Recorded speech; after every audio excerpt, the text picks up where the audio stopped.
आज देखेंगे BEd second year का यूनिट 4 पर्यावरण शिक्षा में पर्यावरणीय चुनौतियां तथा इसके निवारण के उपाय। विस्तृत उत्तरीय प्रश्न इम्पोर्टेंट देखेंगे। पर्यावरण संकट या पर्यावरण आपदा से आप क्या समझते हैं? इसके विभिन्न प्रकारों का विस्तारपूर्वक वर्णन कीजिए। पर्यावरणीय आपदा क्या है? इसके विभिन्न प्रकार कौन कौन से हैं? स्पष्ट कीजिए। उत्तर में देखते हैं पर्यावरण संकट, पर्यावरण आपदा का अर्थ एवं परिभाषा। पर्यावरण संकट वह गंभीर घटनाएं हैं जो प्राकृतिक प्रक्रियाओं अथवा मानवीय क्रिया द्वारा उत्पन्न होती हैं। इनकी गंभीरता इतनी अधिक होती है जो जीवधारियों तथा मनुष्यों की सहनशीलता से परे होती हैं। किसी निश्चित समय की सीमा के अंतर्गत समायोजन करना कठिन होता है, जिनमें जान तथा माल की हानियां होती हैं। प्राकृतिक प्रक्रियाओं या मानवीय क्रियाओं द्वारा जो गंभीर घटनाएं होती हैं और प्राकृतिक पर्यावरण की प्रक्रियाओं को भंग करती हैं, मानव मात्र के लिए संकट उत्पन्न होता है। जैसे भूकंप, बाढ़, ज्वालामुखी विस्फोट आदि। पर्यावरण संकट, पर्यावरण आपदा, पर्यावरण प्रकोप का प्रयोग गंभीर घटनाओं के लिए होता है जो प्राकृतिक प्रक्रियाओं या मानवीय क्रियाओं द्वारा होती हैं।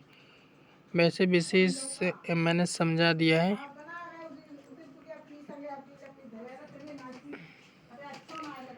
आप स्क्रीनशॉट लेकर इसे समझ लेना। आगे पढ़ाते हैं जो वेरी इम्पोर्टेंट है बीएड सेकेंड ईयर वालों के लिए।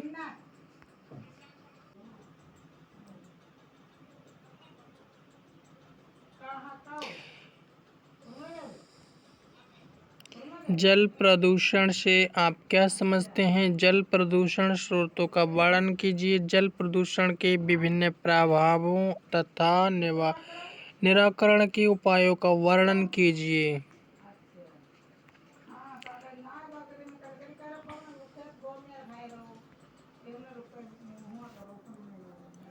जल प्रदूषण के मानव जीवन, पेड़ पौधों, जीव जंतु एवं धातुओं पर पड़ने वाले प्रभावों का वर्णन कीजिए। जल प्रदूषण को नियंत्रित करने के उपाय बताइए।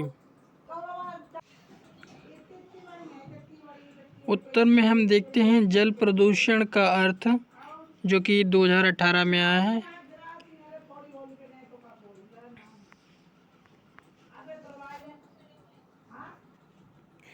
जल प्रदूषण में देखते हैं इसमें जल में अनेक खनिज तत्व, अकार्बनिक पदार्थ एवं गैसें एक निश्चित मात्रा में घुली होती हैं, परंतु जब जल में घुले हुए इन पदार्थों की मात्रा कम या अधिक हो जाती है तो यह जल उपयोगी नहीं रहता, अर्थात स्वास्थ्य के लिए हानिकारक हो जाता है।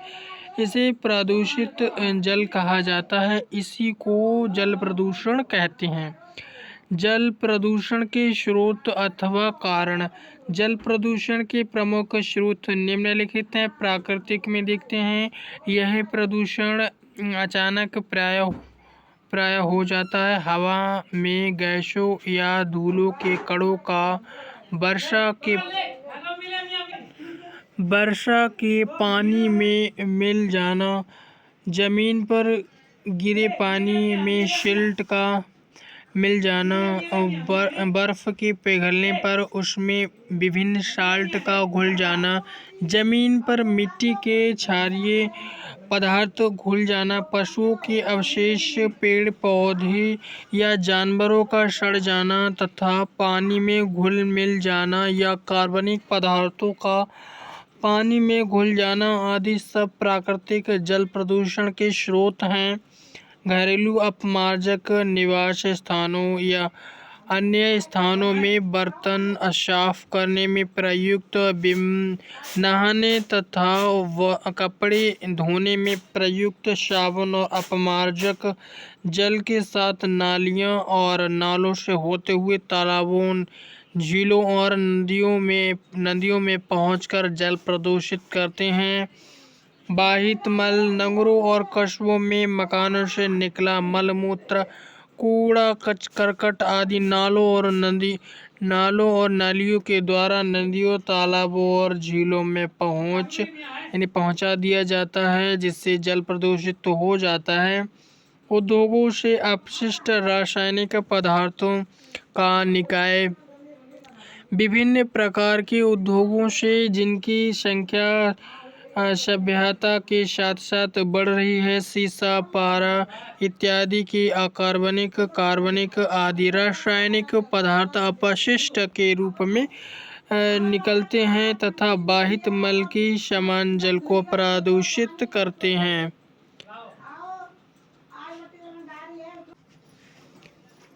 आपको हेडिंग पढ़ लेना है। कृषि उपयोगी पदार्थों का जल में मिलना, सीवेज, कीटनाशक एवं अपतरणनाशक,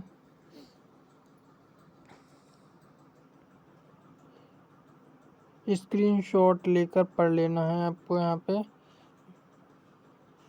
आगे देखते हैं इम्पोर्टेंट आंसर।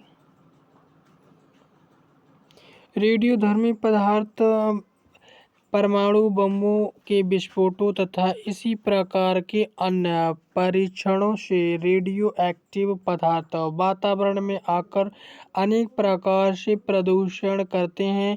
यहाँ से पौधों में, जंतुओं के दूध व मांस में और फिर मनुष्य के शरीर में पहुँच जाते हैं। ये अनेक प्रकार के रोग, विशेषकर कैंसर तथा आनुवंशिक रोग उत्पन्न करते हैं। जीन्स का उत्परिवर्तन हो जाने से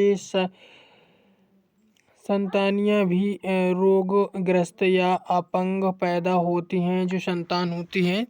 परमाणु भट्टियों आदि का प्रदूषण जल, नदियों, जलाशयों आदि में नहीं डाला जाना चाहिए। जैसे जो होता है जलाशयों में जो गंदगी होती है उसे नहीं करना चाहिए। जल प्रदूषण का मानव जीवन, पेड़ पौधों, जीव जंतुओं एवं धातुओं पर प्रभाव। जल प्रदूषण से मानव, जीव जंतु एवं वनस्पति आदि का क्षय धीरे धीरे होता रहता है। मनुष्य के लिए ये जो मनुष्य होता है यानी स्वास्थ्य, यानी मानव या मनुष्य के लिए जो स्वास्थ्य के लिए प्रदूषित जल में पाए जाने वाले पैथोजेनिक जो घरेलू सीवेज में होते हैं और जहरीले पदार्थ जैसे भारी धातुएं, अम्लीय घोल, साइनाइड युक्त जल आदि अनुपयोगी है। स्क्रीनशॉट लेकर पूरा पढ़ लेना है। आगे देखते हैं। जल प्रदूषण की रोकथाम के उपाय। जल प्रदूषित आबादी बढ़ने के साथ साथ दिन प्रतिदिन बढ़ता जाता है। इसको कम करने रोकने के लिए निम्नलिखित उपाय अधिक कारगर ढंग से किए जाने चाहिए। बाहित मल शुद्धिकरण, छानना, स्थिरीकरण, यानी अकार्बनिक गंदगी बाहित मल को स्थिर करने पर बैठ जाती है। स्थिरीकरण करने पर यानी निलंबित या घुलित अवस्था में रह जाते हैं। ऑक्सीकरण करके अकार्बनिक पदार्थों में बदल जाती हैं। यह क्रिया खनिजीकरण कहलाती है। बाहित मल का विसर्जन। स्क्रीनशॉट लेकर आपको सभी पढ़ लेना है। रेडियोधर्मी विकिरण के प्रभाव से बचने के लिए परमाणु विस्फोटों पर प्रतिबंध लगाया जाना चाहिए।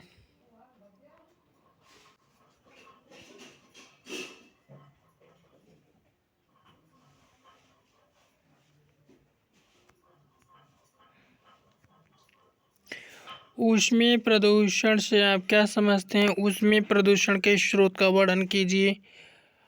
ऊष्मीय प्रदूषण अन्य सभी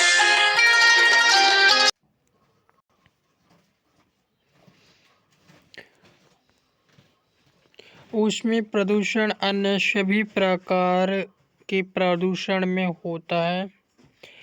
प्रदूषण के वे सभी अवयव जो वातावरण को ऊष्मा देते हैं या इसके तापमान में वृद्धि करते हैं, ऊष्मीय प्रदूषण का एक अंग होता है। वायु प्रदूषण चिमनियों से निकले गर्म धुएं कार, मोटरसाइकिल, ट्रक और बस आदि से होता है। ये सब केवल वायु ही प्रदूषित नहीं करती बल्कि वातावरण को भी गर्म करते। इसी प्रकार जल प्रदूषण विभिन्न उद्योगों से बाहित द्रव, कूलिंग टावर, टरबाइन, विद्युत शक्ति केंद्र आदि से निकला प्रदूषित द्रव केवल जल को गंदा ही नहीं करता वरन जल के ताप में भी वृद्धि करता। इसी प्रकार ध्वनि एवं रेडियो एक्टिव प्रदूषण के स्रोत भी वातावरण को ऊष्मा देते हैं। आगे देखते हैं, इसमें स्क्रीनशॉट लेकर समझ लेना है, इम्पोर्टेंट है।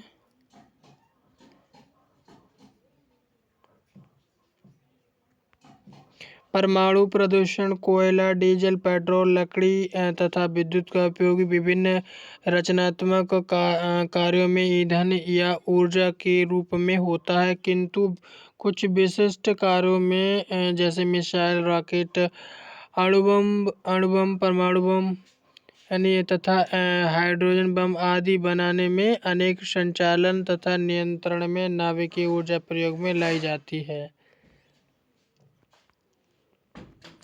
ऊष्मीय प्रदूषण के स्रोत। पर्यावरण पर ऊष्मीय प्रदूषण का प्रभाव। ऊष्मीय प्रदूषण से वातावरण निम्न प्रकार प्रभावित होता है। ऊष्मीय प्रभाव से वातावरण में गर्मी बढ़ जाने से पृथ्वी के दौरान दोनों ध्रुवों तक की बर्फ पिघल जाएगी, जिससे सागर व नदियों के जल स्तर में काफ़ी मात्रा में बढ़ोतरी होगी, जिसके कारण भारत में तटीय नगरों जैसे मुंबई, कोलकाता, चेन्नई व कोचीन आदि का एक बड़ा हिस्सा पानी में डूब जाएगा। नियंत्रण। ऊष्मीय प्रदूषण किसी युक्त या किसी मशीन से नियंत्रित नहीं किया जा सकता, बल्कि इसके लिए कुछ उपयुक्त सुझाव जिनका अनुसरण करके प्रदूषण को बिल्कुल समाप्त तो नहीं किया जा सकता, बल्कि इनसे हो रही वृद्धि में जो वृद्धि को कम जरूर किया जा सकता। स्क्रीनशॉट लेकर समझ लेना है, इम्पोर्टेंट है।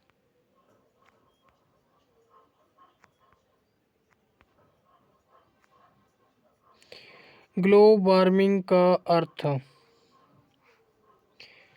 ग्लोबल वार्मिंग क्या है, इसके कारण प्रभावों का वर्णन कीजिए। ग्लोबल वार्मिंग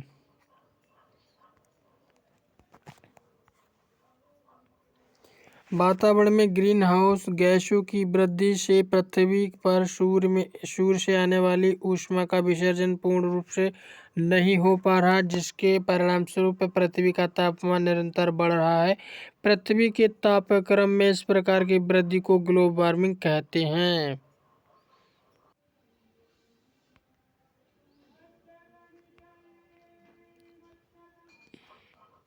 आप पढ़ लेना, जो इम्पोर्टेंट है वो समझा दे रहे। हरित गृह प्रभाव के अर्थ, कारणों एवं प्रभावों की विवेचना कीजिए।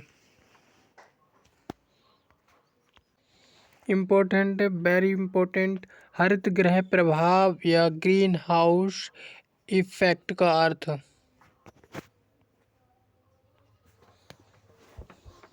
ग्रीन हाउस इफेक्ट शब्द का प्रयोग सर्वप्रथम जे फोरियर महोदय ने सन 1827 में किया। इसे पर्यावरणीय प्रभाव तथा कार्बन डाइऑक्साइड समस्या के नामों से भी जाना जाता है। बहुत वर्ष पहले विश्व के पर्यावरण वैज्ञानिकों के लोगों का ध्यान वातावरण में कार्बन डाइऑक्साइड की मात्रा में वृद्धि के कारण पृथ्वी के तापमान में हो रही वृद्धि की ओर आकर्षित किया। कार्बन डाइऑक्साइड गैस की यह विशेषता होती है कि पृथ्वी से परावर्तित होकर लौटने वाली ऊष्मीय विकिरणों को अवशोषित करती है। वायुमंडल में कार्बन डाइऑक्साइड गैस द्वारा परावर्तन ऊष्मीय विकिरण के रोके जाने के कारण वायुमंडल के तापमान में वृद्धि होती, परिणामस्वरूप पृथ्वी का तापमान बढ़ता जाता है। इसे हरित गृह प्रभाव कहते हैं। आगे देखते हैं हरित गृह का अर्थ। संसार के ठंडे देशों में जहां सर्दी के मौसम में सूर्य का प्रकाश बहुत मंद होता, पेड़ पौधों को विकसित होने के लिए पर्याप्त ऊर्जा प्राप्त नहीं होती, ऐसे देशों में पेड़ पौधों को कांच से बने एक गृह में रखा जाता है। सूर्य के प्रकाश के समय में सौर विकिरण का कांच से बने गृह में प्रवेश करता, गृह के अंदर प्रविष्ट और विकिरण की सूक्ष्म तरंग लंबाई की विकिरण कांच की दीवारों को पार कर गृह के बाहर निकल जाती हैं, किंतु दीर्घ तरंग लंबाई के अवरक्त विकिरण के लिए कांच की दीवारें पारदर्शी का कार्य करती हैं, जिससे यह अवरक्त विकिरण बाहर नहीं निकल पाती, अपितु दीर्घ तरंग लंबाई के अवरक्त विकिरण गृह के अंदर बार बार दीवार से परावर्तित होते हैं। इनसे कांच के गृह के अंदर के पेड़ पौधों की अभिवृद्धि नहीं रुकती। इस ग्रह को हरित ग्रह कहते हैं। तथा इस घटना को हरित ग्रह प्रभाव कहते हैं। इसमें देखते हैं, अगर पृथ्वी के वातावरण में उपस्थित कार्बन डाइऑक्साइड गैस कंबल का कार्य करती है, जो हरित गृह की दीवारों की तरह पृथ्वी की सतह से परावर्तित दीर्घ तरंग लंबाई के अवरक्त विकिरणों को वायुमंडल में ही रोक लेती है। परिभाषा हरित गृह को निम्न प्रकार परिभाषित कर सकते हैं। यह मानव द्वारा निर्मित कार्बन डाइऑक्साइड के द्वारा वातावरण में कंबल की तरह ऊष्मीय विकिरण के रुक जाने के कारण पृथ्वी की सतह के तापक्रम में लगातार वृद्धि होने की घटना है। हरित गृह प्रभाव वह घटना है जिसके कारण पृथ्वी ऊष्मा को ग्रहण करती या रोकती है। हरित गृह प्रभाव के कारण प्रमुख हरित गृह गैसें कार्बन डाइऑक्साइड, मीथेन। आगे इसमें देखते हैं, इसमें पढ़ लेना, स्क्रीनशॉट लिखकर, इम्पोर्टेंट है। क्लोरोफ्लोरोकार्बन, नाइट्रस ऑक्साइड यह गैस वातावरण में 0.25% यानी 0.25 बोलते हैं, जीरो के बाद के अंकों को, यानी 0.25 यानी ऐसे बोल सकते हैं, विशेषता 0.25% की दर से बढ़ रही है। ग्रीन हाउस गैस के प्रमुख स्रोत अथवा कारण।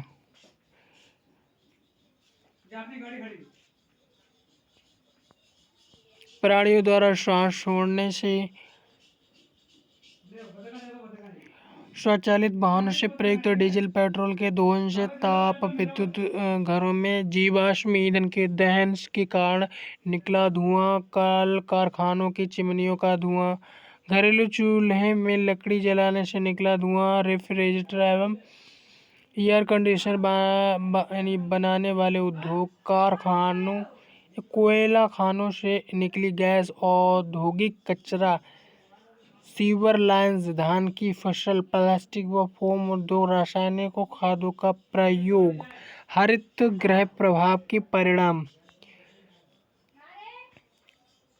स्क्रीनशॉट लेकर पढ़ लेना, वैसे तो ये इम्पोर्टेंट है। पृथ्वी के तापमान में वृद्धि, खाद्यान्नों के उत्पादन पर प्रभाव, मौसम चक्र में परिवर्तन, क्षेत्रीय पारिस्थितिक तंत्र में परिवर्तन। मौसम के परिवर्तन के कारण विभिन्न क्षेत्रों की वनस्पतियों पर भी प्रभाव पड़ेगा।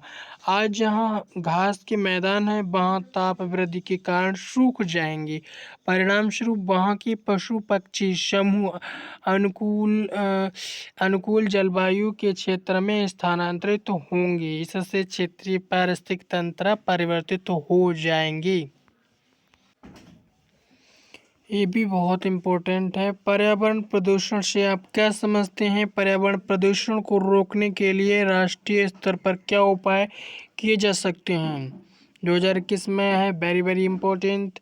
पर्यावरण कई घटकों का समूह है और प्रत्येक घटक का अपना महत्व है। यह यदि पर्यावरण के किसी भी घटक में परिवर्तन होता तो इससे संपूर्ण पर्यावरण प्रभावित होता। पर्यावरण में होने वाली कोई भी अनैच्छिक परिवर्तन प्रदूषण कहलाता है। वैज्ञानिक दृष्टि से पर्यावरण को निम्न प्रकार परिभाषित किया गया है। पर्यावरण संगठन में होने वाले भौतिक, रासायनिक अथवा जैविक परिवर्तन पर्यावरण प्रदूषण कहलाता है। पर्यावरण घटकों के आधार पर प्रदूषण को कई श्रेणियों में बांटा गया है, जैसे वायु प्रदूषण, जल प्रदूषण, मृदा प्रदूषण, ध्वनि प्रदूषण तथा रेडियोधर्मी प्रदूषण आदि। बढ़ते हुए पर्यावरण प्रदूषण को रोकने के लिए अब नियम और कानून बनाना सरकार के लिए आवश्यक हो गया है।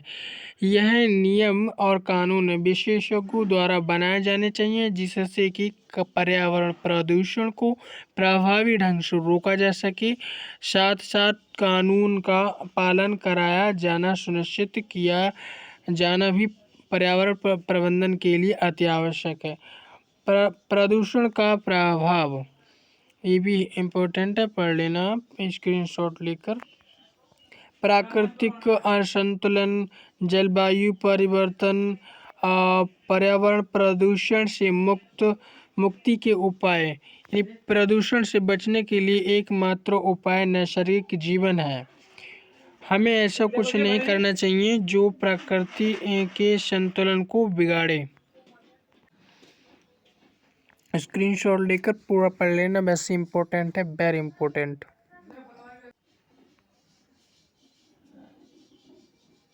प्रदूषण नियंत्रण गतिविधियाँ।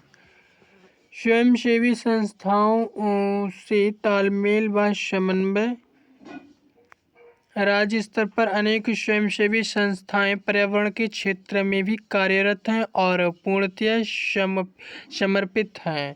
केंद्र सरकार के निर्देशों के अनुरूप विभिन्न कार्यक्रम, ऐसे कार्यक्रम जैसे पर्यावरण वाहिनियाँ और विद्यार्थियों के इको क्लब्स, जागरूकता अभियान कार्यक्रम आदि, जिनका निर्देशन तो केंद्रीय स्तर से होता है, लेकिन उनका कार्य राज्य क्षेत्र में आता है। विशिष्ट संस्थाओं द्वारा पर्यावरणीय कार्य। देश में अनेक ऐसी संस्थाएं हैं जो पर्यावरण के क्षेत्र में अद्वितीय कार्य कर रही हैं। विभिन्न विशिष्ट संस्थाओं की भूमिका। शिक्षा और पर्यावरण। शिक्षा एक प्राण और दो शरीर हैं तथा अनेक शिक्षण संस्थान और अनेक विशिष्ट पर्यावरण के विभिन्न पहलुओं पर जानकारी रखने, नवीन सूचनाओं के आधार पर प्रसारित योग्य ज्ञान को सत्यापित करने और उसे प्रभावी रूप से प्रस्तुत करके आम लोगों तक पहुंचाने का कार्य करते हैं। अंतर्राष्ट्रीय, राष्ट्रीय और प्रदेश स्तर पर इनकी संख्या आज इतनी अधिक है कि इसकी समस्या सूची बनाना अत्यंत कठिन है। राष्ट्रीय स्तर पर हेडिंग है, आगे देखते हैं इसमें। राष्ट्रीय शैक्षिक योजना एवं प्रशासन संस्थान, नई दिल्ली। इन्हें भी देख लेना, राष्ट्रीय संस्थाएं हैं ये।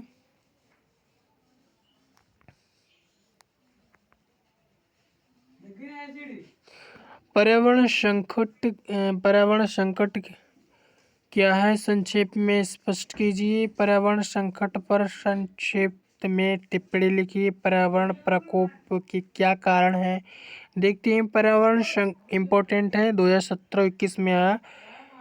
पर्यावरण संकट का अर्थ एवं परिभाषा। पर्यावरण संकट वह गंभीर घटनाएं हैं जो प्राकृतिक प्रक्रियाओं अथवा मानवीय क्रिया द्वारा उत्पन्न होती हैं। इनकी गंभीरता इतनी अधिक होती है जो जीवधारियों तथा मनुष्यों की सहनशीलता से परे होती है। किसी निश्चित समय की सीमा के अंतर्गत समायोजन करना कठिन होता, जिसमें जान व मान की हानियां होती है। ये आगे भी पढ़ चुके हैं, इस लघु में है, लघु अंश में, वो लॉन्ग आंसर में था, उससे आगे पढ़ा हुआ था मैंने। स्क्रीनशॉट लेकर पढ़ लेना, इम्पोर्टेंट है, वेरी इम्पोर्टेंट। पर्यावरण संकट तथा प्रकोप के प्रकार।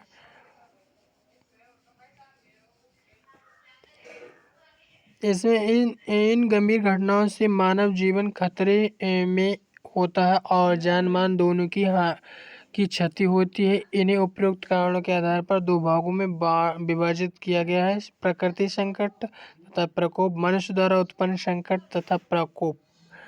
पर्यावरण, दूसरा है प्रश्न इसमें, पर्यावरण संकट एवं प्रकोप से आपका क्या तात्पर्य है? और तीसरे में ये उत्तर नंबर लॉन्ग आंसर में है, ये विस्तृत जो पहले पढ़ा वही वाला है। वायु प्रदूषण से आप क्या समझते हैं? इसके स्रोतों का वर्गीकरण कीजिए। वायु प्रदूषण का अर्थ वायु में अवांछित पदार्थों के मिलने से वायु में गुणधर्म में अस्वास्थ्यकर परिवर्तन को वायु प्रदूषण कहा जाता है। वायु को प्रदूषित करने वाले अनेक प्रदूषक तत्व जैसे कारखानों से निकलता धुआं, खनन कार्य, उद्योग तथा यातायात के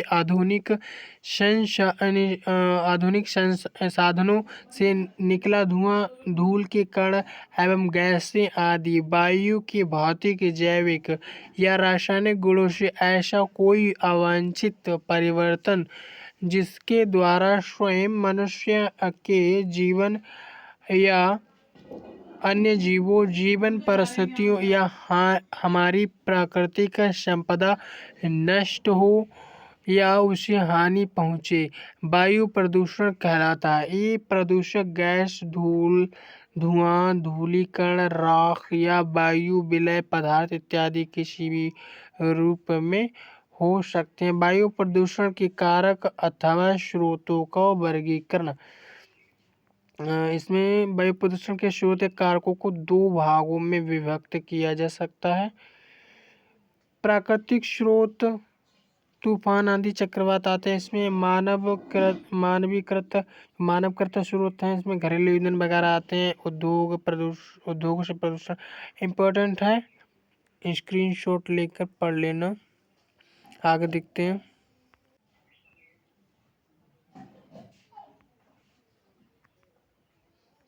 वायु प्रदूषण के कारण बताइए। वायु प्रदूषण के निम्नलिखित कारण हैं। इसमें धुआं तथा ग्रिट के कारण 2018-21 में आया, ये भी वेरी इंपॉर्टेंट है, मोस्ट इम्पोर्टेंट। ताप बिजली, घरों, कारखानों की चिमनियां और घरेलू ईंधन को जलाने से धुआं निकलता है। घरों से मुक्त रूप से बिना जला हुआ कार्बन, हाइड्रोकार्बन, CO आदि निकलते हैं जो वायु में मिलकर वायु को दूषित करते हैं। कृषि कार्यों के कारण फसलों को कीट पतंगों आदि से बचाने के लिए कीटनाशक दवाइयों का छिड़काव किया जाता है। इस छिड़काव से विषैले रसायन वाष्प और सूक्ष्म कणों के रूप में वायुमंडल के विस्तृत क्षेत्र में फैलकर वातावरण को प्रदूषित करते हैं। दूषित करते हैं। ऑटोमोबाइल और मशीनों के कारण। ऑटोमोबाइल और मशीनों के कारण देखते हैं। स्वचालित गाड़ियां जैसे बस, ट्रक, मोटर तथा अनेक प्रकार की मशीनों आदि के चलाने में पेट्रोल, डीजल तथा मिट्टी का तेल ईंधन के रूप में प्रयोग होता है, जिनके जलने से CO2, SO2 तथा नाइट्रोजन के ऑक्साइड, सीसा और अन्य विषैले गैसें उत्पन्न होती हैं, जिससे वातावरण दूषित होता है। मृत जीव जंतुओं और मलमूत्र के कारण मृत जीव जंतुओं को यदि सही समय पर सही रूप में नष्ट न किया जाए तो इसके द्वारा ओजोन, COSO2 तथा क्लोराइड मुख्य रूप से उत्सर्जित होते हैं, जिनके प्रभाव से हरे भरे पेड़ पौधे नष्ट हो जाते हैं तथा उसका विकास नहीं हो पाता तथा अन्य इनके द्वारा फसल व फूल मुरझा जाते हैं। धूल के कण विलायकों के प्रयोग से विलायकों ने फर्नीचर, पॉलिश, स्प्रे, पेंट आदि बनाने और प्रयोग करने से कई प्रकार के विलायकों का प्रयोग किया जाता है, जिससे वातावरण प्रदूषित होता है। आगे देखते हैं, इसमें इम्पोर्टेंट है, स्क्रीनशॉट लेकर पूरा पढ़ लेना है आपको। वायु प्रदूषण के मानव जीवन, जीव जगत पर प्रभावों का वर्णन। वायु प्रदूषण का मानव जीवन, जीव जगत पर प्रभाव देखते हैं। इसमें मानव अपने जीवन धारण के लिए वायु ग्रहण करता है और बाहर निकालता है। इसीलिए यदि वायु में अशुद्धि तथा इन प्रदूषक तत्वों का समावेश है तो वह शरीर में पहुंचकर विभिन्न प्रकार के भयंकर रोगों का कारण बनती है तथा मानव स्वास्थ्य को प्रभावित कर उसे बिगाड़ती है। AJ विलियर्स के अनुसार इसके पर्याप्त प्रमाण हैं कि स्वास्थ्य को वायुमंडलीय प्रदूषण विविध मात्रा में विपरीत रूप से प्रभावित करता है। इससे मनुष्य में अधिकता होती है, रोगों की संभावना अधिक होती है तथा अत्यधिक श्वास संबंधी बीमारियां होने लगती हैं। विशेष इम्पोर्टेंट नहीं है, वैसे इम्पोर्टेंट देख लेना आप स्क्रीनशॉट लेकर।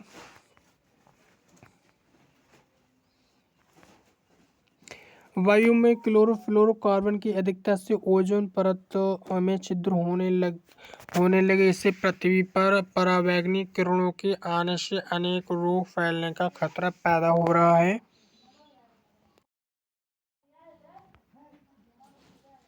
वायु प्रदूषण नियंत्रण के उपायों का वर्णन देखते हैं। इसमें वायु में O2, CO, AR, NEH, methane आदि की मात्रा निश्चित होती है। मनुष्य जीवन के लिए उपयोगी होती है। यदि किन्हीं कारणों से इनकी निश्चित मात्रा में परिवर्तन हो जाए तब ये जीवधारियों, वनस्पतियों तथा मनुष्य के जीवन पर हानिकारक प्रभाव डालते हैं। इस वायु के मिश्रण में अवयवों की मात्रा अनिश्चित हो जाना अथवा अन्य पदार्थों का समावेश हो जाना वायु प्रदूषण कहलाता है। वायु प्रदूषण जो वायुमंडल में जीवधारी ऑक्सीजन यथा कार्बन डाइऑक्साइड की मात्रा संतुलित रखते हैं। श्वसन में सभी जीव कार्बन डाइऑक्साइड निकालते हैं तथा ऑक्सीजन लेते हैं, किंतु हरे पौधे सूर्य के प्रकाश संश्लेषण में कार्बन डाइऑक्साइड का उपयोग कर ऑक्सीजन वायु में डालते हैं। वायु प्रदूषण के नियंत्रण के उपाय। घरों से धुआं हरित ईंधनों के प्रयोग को बढ़ावा दिया जाए। लकड़ी या कोयला आदि के स्थान पर हीटर, कुकिंग गैस आदि का प्रयोग करना। स्वचालित वाहनों से उत्पन्न स्मोकी वैक्यूम टॉप पर स्क्रीन तथा बर्नर लगाया जाना। स्क्रीनशॉट लेकर इसमें देख लेना पूरा। कल कारखानों की चिमनियों की ऊंचाई समुचित की जाए ताकि प्रदूषक गैस आसपास के स्थानों को कम प्रदूषित कर सकें। जल प्रदूषण क्या है? जल प्रदूषण के स्रोतों का वर्गीकरण कीजिए। जल प्रदूषण जल में किसी ऐसी पदार्थ अथवा लवण की उपस्थिति को जल प्रदूषण कहते हैं जो उसके गुणों को इस प्रकार प्रभावित कर दे कि वह स्वास्थ्य के लिए हानिकारक हो जाए अथवा उसकी उपयोगिता कम हो जाए। दूसरे शब्दों में जल प्रदूषण किसी अवांछित बाह्य पदार्थ का प्रवेश तथा उसके लक्षणों में परिवर्तन जिससे जल की गुणवत्ता में कमी आती है। जल प्रदूषण के स्रोतों का वर्गीकरण। जल प्रदूषण के प्राकृतिक स्रोत, जल प्रदूषण के मानवकृत स्रोत। स्क्रीनशॉट ले लेना, देख लेना आपको। जल प्रदूषण के कारण, यानी क्या कारण है? जल प्रदूषण के कारण देखते हैं। जल प्रदूषण के निम्नलिखित कारण है। प्राकृतिक कारण, यह प्रदूषण अचानक प्रायः हो जाता है। हवा में गैसें व धूल के कणों का वर्षा के पानी में मिल जाना, जमीन पर गिरे पानी में सिल्ट का मिल जाना, बर्फ के पिघलने पर उसमें विभिन्न साल्ट का घुल जाना, जमीन पर मिट्टी के क्षारीय पदार्थ घुल जाना, पशुओं के अवशेष, पेड़ पौधे आदि का सड़ जाना तथा पानी में घुल मिल जाना या कार्बनिक पदार्थों का पानी में घुल जाना आदि से प्राकृतिक प्रदूषण के स्रोत हैं। घरेलू अपमार्जक, बाहित मल, उद्योगों से अपशिष्ट रासायनिक पदार्थों, कृषि उपयोगी पदार्थों का जल में मिलना। जल प्रदूषण के जीव जगत पर दुष्प्रभाव को समझाइए। जल प्रदूषण का जीव जगत पर दुष्प्रभाव।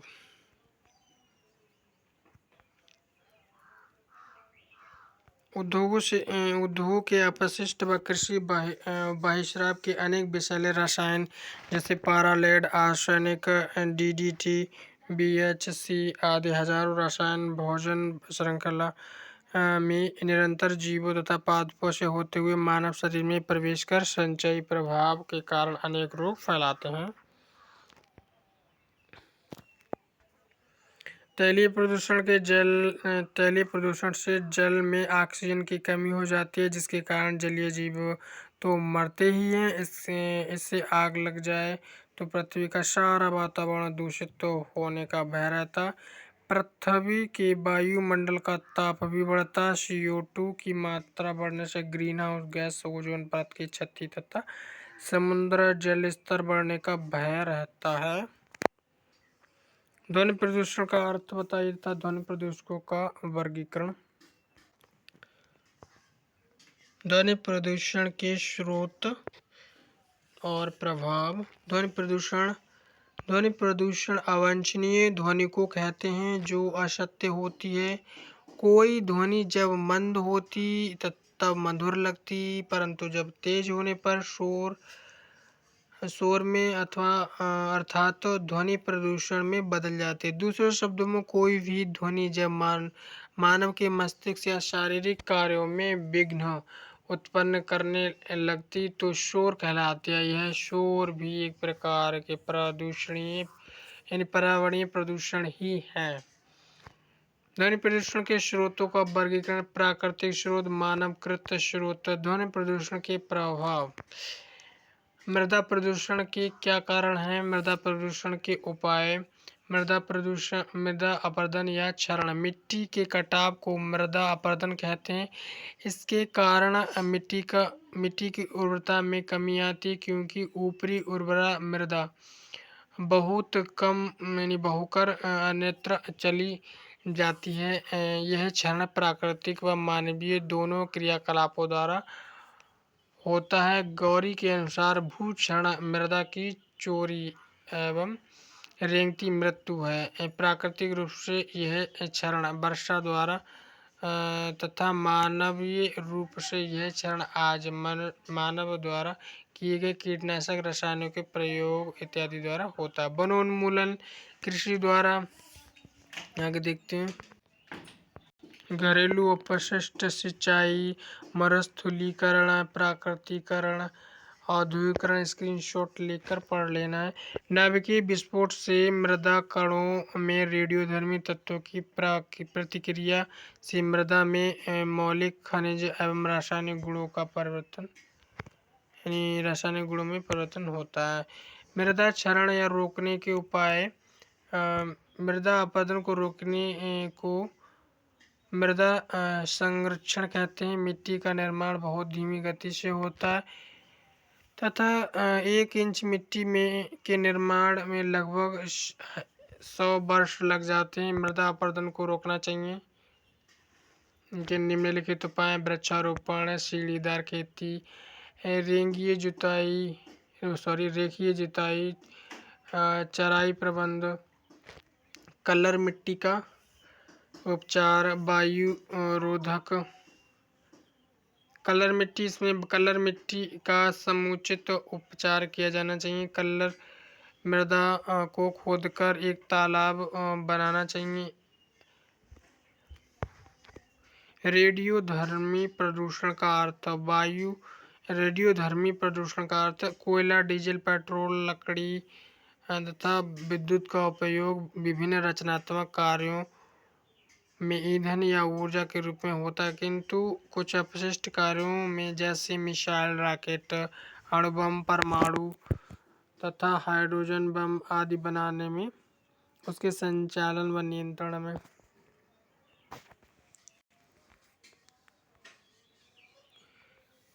प्रदूषण का अर्थ। जल, वायु एवं मृदा की भौतिक, रासायनिक एवं जैविक गुणों में किसी ऐसे अवांछनीय परिवर्तन को जिससे मनुष्य स्वयं को संपूर्ण परिवेश की प्राकृतिक, जैविक एवं सांस्कृतिक तत्वों को हानि पहुंचाता है, प्रदूषण कहते हैं। प्रदूषण के मुख्यतः कितने प्रकार होते हैं? प्रदूषण के मुख्यतः 3 प्रकार होते हैं: प्राकृतिक प्रदूषण, मानवकृत प्रदूषण, अन्य प्रदूषण। प्राकृतिक प्रदूषण कितने प्रकार का होता है? धूल प्रदूषण, वायु प्रदूषण जंगल की आग से, वायु प्रदूषण, भूजल प्रदूषण। मानवकृत प्रदूषण कितने प्रकार का होता है? जल प्रदूषण, वायु प्रदूषण, ध्वनि प्रदूषण, मृदा प्रदूषण, तापीय प्रदूषण, तेलीय प्रदूषण, रेडियोधर्मी प्रदूषण। 5वां प्रश्न है, वायु प्रदूषण का जीव जगत पर एक प्रभाव। वेरी इंपॉर्टेंट है। जल प्रदूषण का जीव जगत पर एक प्रभाव बताइए। जल के तापीय प्रदूषण के कारण ताप तो बढ़ता ही है, साथ ही उसमें घुलता ऑक्सीजन की मात्रा में कमी आ जाती है, जिससे अनेक जलीय प्राणी मर जाते हैं। और वायु प्रदूषकों के प्रमुख स्रोत क्या हैं? वायु प्रदूषकों के प्रमुख स्रोत हैं दहन, प्रचालन, औद्योगिक उत्सर्जन, सामाजिक क्रियाकलाप। ध्वनि प्रदूषण से मनुष्य को कौन कौन से रोग होते हैं? मनुष्य में श्रवण शक्ति ह्रास और उच्च रक्तचाप जैसे रोग ध्वनि प्रदूषण के कारण होते हैं। वाहन प्रदूषण को कम करने के लिए क्या क्या उपाय किए गए? वाहन प्रदूषण को कम करने के लिए केंद्रीय प्रदूषण नियंत्रण मंडल ने पेट्रोलियम उद्योग के लिए मोटर स्पिरिट में टेट्रा इथाइल लेड मिलाने की सीमा 0.55 ग्राम से 0.15 ग्राम प्रति लीटर निर्धारित की। ध्वनि प्रदूषण का उपचार। शोर तथा उसके घातक प्रभावों की जन सामान्य में जानकारी को प्रोत्साहन देना। सरकार द्वारा गोष्ठियों का आयोजन करना। अम्लीय वर्षा किस प्रकार का प्रदूषण है? अम्लीय वर्षा का होना वायु प्रदूषण का एक प्रकार है। ओजोन परत का हटना क्या है? उत्तर, हमारे वायुमंडल में नाइट्रोजन, ऑक्सीजन, कार्बन डाइऑक्साइड आदि गैसों के अतिरिक्त ओजोन नामक गैस भी विद्यमान है। वायुमंडल में स्थित समतापमंडल के ऊपरी भाग में लगभग 25 मिलीमीटर मोटी ओजोन परत की एक ओजोन गैस की एक परत है जिसे ओजोन मंडल भी कहते हैं। पृथ्वी ग्रह पर उपस्थित प्राणी व वनस्पति जगत के लिए ओजोन परत रक्षा कवच का कार्य करती है।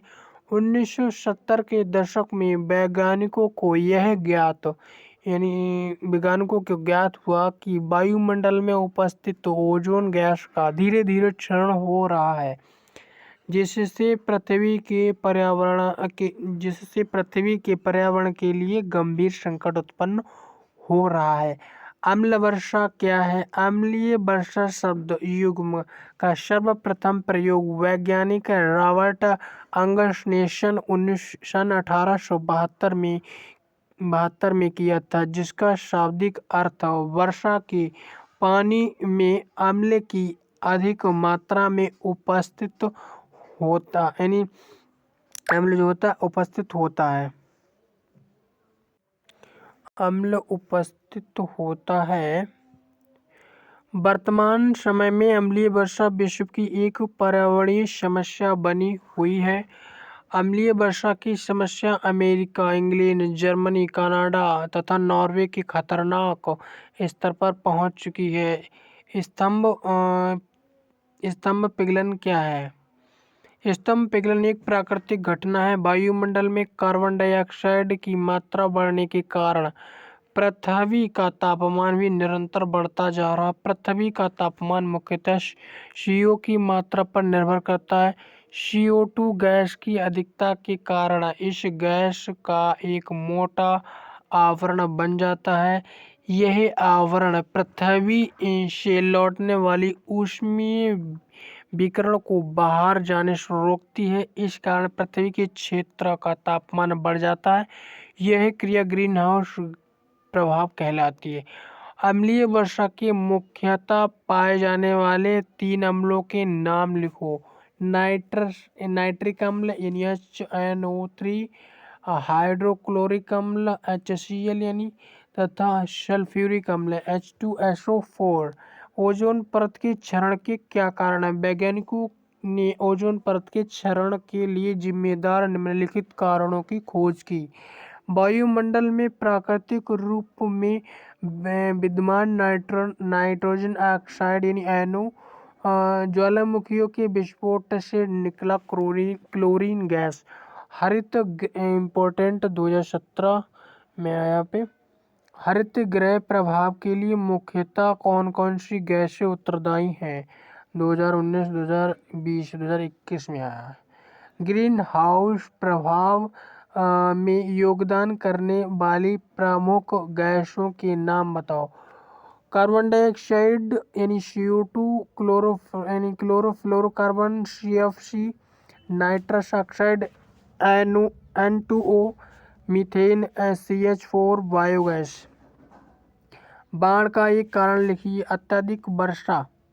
लंबी अवधि तक अत्यधिक वर्षा का होना बाढ़ के लिए उत्तरदायी है।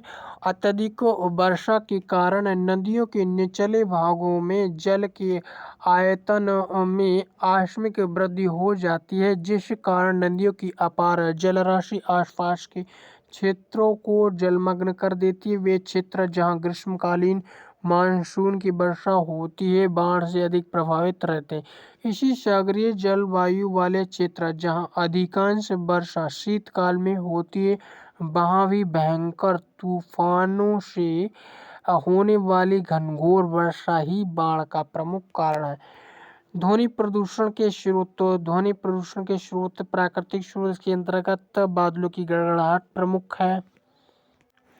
मानव निर्मित स्रोत। इस तरह का ध्वनि प्रदूषण प्राय शहरों में अनेक वाहनों, ट्रक, बस, स्कूटर वगैरह यानी इसमें ज़्यादा प्रदूषण होता है। आपदा प्रबंधन से आप क्या समझते हैं? किसी भी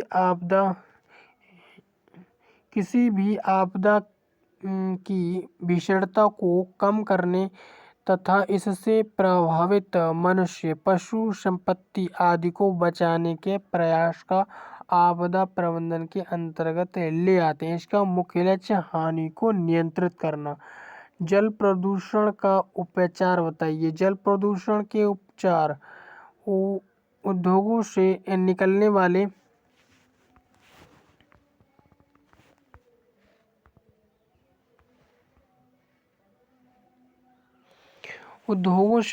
वाले प्रदूषकों के निस्तारण की उचित व्यवस्था की जानी चाहिए। मलमूत्र, कूड़ा करकट आदि के निस्तारण की उचित व्यवस्था की जाए।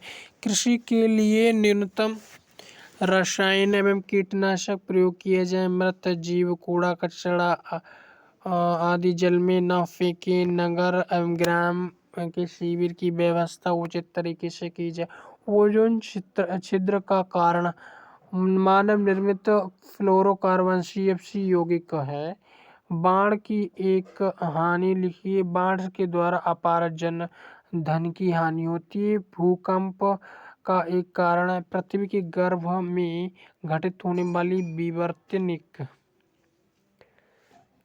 घटनाओं के कारण भूकंप आते हैं।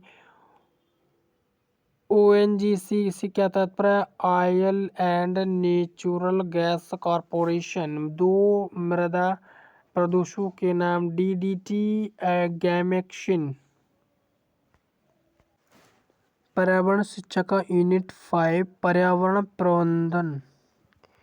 माध्यमिक विद्यालयों में विद्यार्थियों के लिए पर्यावरणीय शिक्षा द्वारा पर्यावरणीय जागरूकता की विशेषता। माध्यमिक विद्यालय के विद्यार्थियों के लिए पर्यावरण शिक्षा के कार्यक्रम। मनुष्य के लिए सबसे बड़ा संकट तब उपस्थित हुआ जब उसका प्रकृति के साथ सीधा संवाद टूट गया। संवाद तो दूर, चेतना तक छिन्न भिन्न हो गई। उसकी चिंता यह नहीं रही कि अपने परिवेश के साथ कैसे जिया जाए, उल्टे वह इस उधेड़-बुन में लग गया कि परिवेश के विरुद्ध कैसे चला जाए। घड़ी जब उल्टी गिनती शुरू कर देती है तो विनाश का कगार नजदीक आता चला जाता है।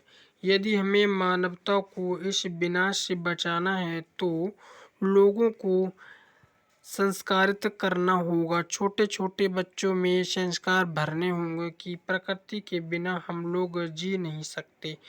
प्रकृति हमारे जीवन धारा है, हमारी प्राणवायु है। उसके प्रति रचनात्मक रुख रखना हमारे लिए जरूरी है। पर्यावरण जागरूकता की विशेषताएं। स्क्रीनशॉट लेकर पढ़ लेना है।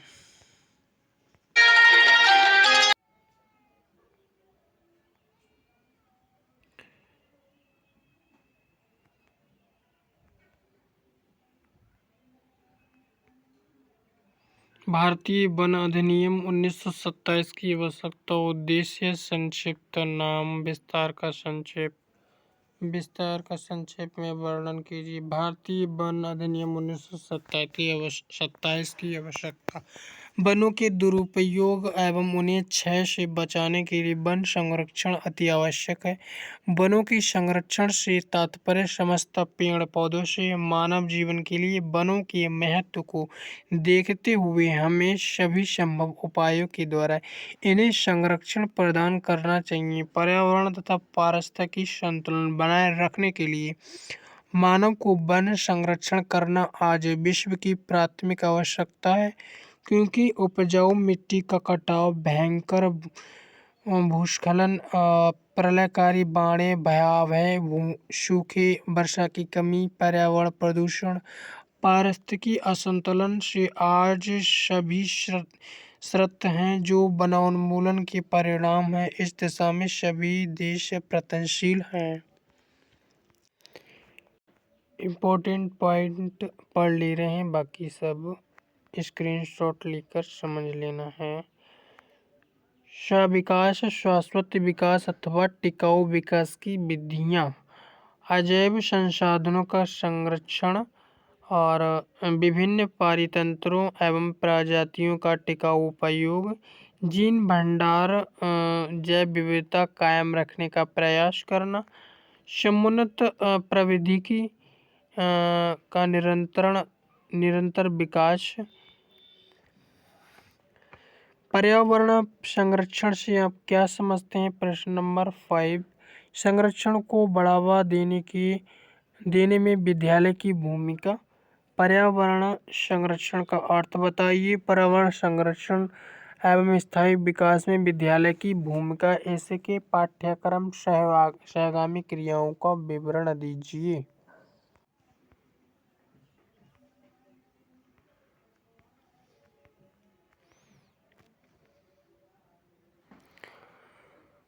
पर्यावरण संरक्षण से आप क्या समझते हैं? पर्यावरण संरक्षण का अर्थ बताइए। पर्यावरण संरक्षण का अर्थ पर्यावरण को संतुलित बनाए रखने के लिए उसका संरक्षण किया जाना अति आवश्यक है। पर्यावरण का प्रभाव हमारी शारीरिक संरचना, रहन सहन, भोजन, आवास, स्वास्थ्य आदि सभी क्रियाओं पर प्रत्यक्ष रूप से पड़ता है। पर्यावरण के साधन जितने सबल एवं निर्मल होंगे उतना ही मानव शरीर स्वस्थ, सुदृढ़ एवं अच्छा होगा। परंतु मानव ने अपने क्रियाकलापों द्वारा पर्यावरण को प्रदूषित किया है। वनों की अंधाधुंध कटाई, पशु प्रदूषण, जल स्रोतों में गिरता औद्योगिक कूड़ा कचरा यानी कूड़ा करकट, वन्य प्राणियों का वध, परमाणविक विस्फोट, युद्धों में प्रदूषक घातक रासायनिक अस्त्र आदि सभी क्रियाएं प्रदूषण को असंतुलित करने में अपना योगदान प्रदान करती हैं। इस प्राचीन भारतीय ऋषियों ने कहा है, प्रकृति हमारी माता है जो सभी कुछ अपने बच्चों को अर्पण कर देती है। स्वस्थ जीवन के लिए शुद्ध वायु, जल तथा मिट्टी आवश्यक कारक है। जल की स्थिरता पर्यावरण की स्वच्छता पर निर्भर करती है।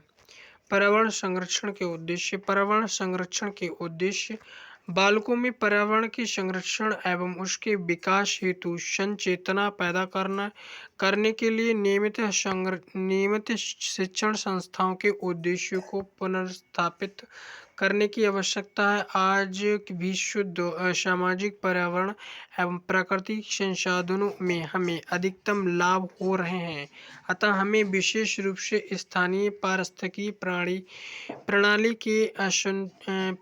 के संतुलन को बनाए रखने का कर्तव्य निभाना चाहिए। मनुष्य एक बुद्धिजीवी प्राणी होने के नाते उससे आशा की जाती है वह प्राकृतिक संसाधनों को अपनी आवश्यकता के अनुरूप संतुलित करे और उसके वैकल्पिक साधनों को ढूंढे जिससे प्राकृतिक साधन नष्ट न हो पाए और पारिस्थितिकी का संतुलन बना रहे। स्क्रीनशॉट लेना और इम्पोर्टेंट पॉइंट पढ़ लेना है। पर्यावरण संरक्षण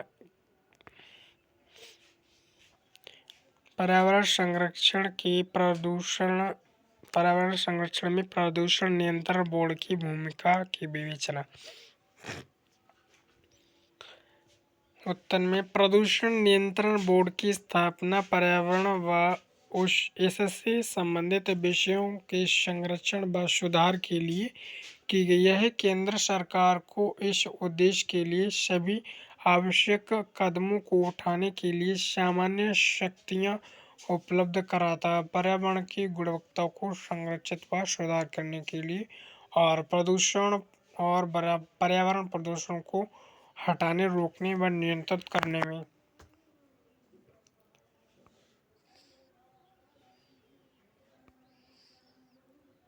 पर्यावरण संरक्षण अधिनियम क्या है? पर्यावरण संरक्षण अधिनियम 23 मई 1986 को संसद द्वारा पारित किया गया। यह अधिनियम 1972 के स्टॉकहोम सम्मेलन से संबंधित है और संविधान के अनुच्छेद 253 पर आधारित है।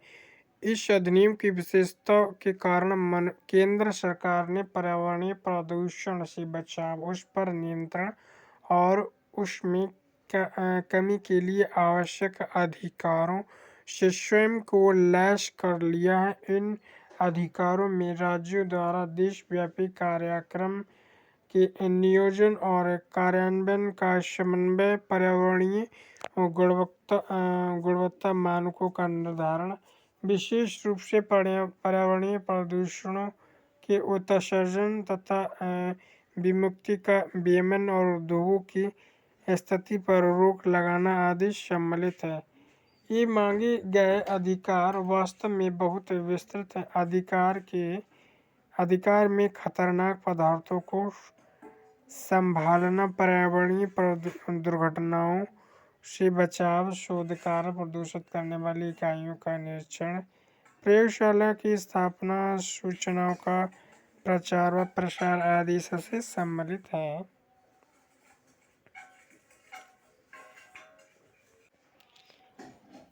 पर्यावरण संरक्षण अधिनियम 1986 का संक्षिप्त विवरण।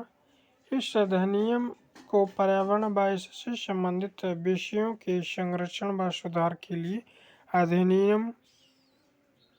अधिनियमित किया गया। यह केंद्र सरकार को इस उद्देश्य के लिए सभी आवश्यक कदमों को उठाने के लिए सामान्य शक्तियाँ उपलब्ध कराता है। पर्यावरण की गुणवत्ता को सुरक्षित व सुधार के लिए और पर्यावरण प्रदूषण को हटाने, रोकने व नियंत्रण करने में अन्य शक्तियों में केंद्र सरकार के पास दूसरी शक्तियाँ भी हैं।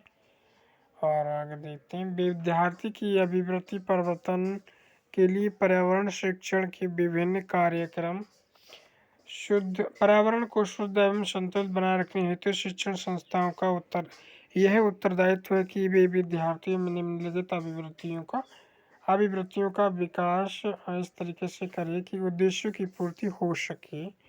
पर्यावरण के बारे में ज्ञान प्राप्त करना, इससे आनंदित होना तथा उसका हृदय से सम्मान करना। ऐसे बालक जो प्रखर बुद्धि के हैं और जो पर्यावरण संरक्षण में सहायक सिद्ध हो सकते हैं, उन्हें सहयोग देना। हमें समय समय पर इस तथ्य पर गहरी दृष्टि रखनी चाहिए कि निर्धारित संतुलन की सुरक्षा हो पाए या नहीं, और पर्यावरण संतुलन करने हेतु निवेश किए गए धन की पुनर्प्राप्ति का अनुपात क्या रहा। यदि इसे कुछ असुविधा हो रही है तो समझना चाहिए कि संरक्षण हेतु किए गए प्रयास की पूर्ति नहीं हो पाई है, अतः निर्धारित प्रक्रिया की गंभीरता से छानबीन करने की आवश्यकता है। पर्यावरण संरक्षण में स्कूल व शिक्षक की भूमिका। पर्यावरण संरक्षण के लिए विद्यालय के कार्यक्रमों का वर्णन।